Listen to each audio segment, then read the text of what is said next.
என்னடா இது 300 நானுங்க 400 நானுங்க இங்க என்னடானா 6-6 6-2ன்னு உருட்டின்னு இருக்கானுங்க.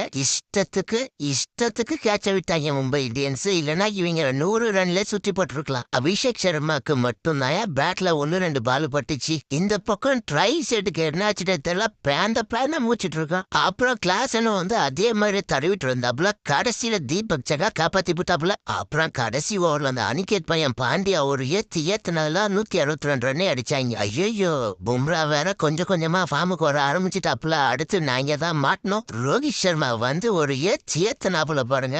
அங்கேயே பாதி கேம் காலி. அப்புறம் ஏத்துனது போதுன்னு அவர் ஏறி போயிட்டாப்புல. அப்புறம் வில் ஜாக்ஸ் இன்னைக்கு தான் ஒரு பேட்ஸ்மேனா அந்த ஸ்கோர்ல இருக்கான்றதே தெரிஞ்சது நமக்கு. கடைசியா நம்ம பாண்டியா ஒரு குத்தி கதையை முடிச்சு விட்டாப்புல. அப்புறம் லாஸ்ட்ல அந்த ஒரு ரன்னுக்கு என்னெல்லாம் காமெடி பண்ணிட்டு இருந்தாங்க. சரி, அவங்க என்னவோ பண்ணட்டும். நீங்க ஏன்டா எப்பா சப்ஸ்கிரைபே பண்ண மாட்டிருக்கீங்க?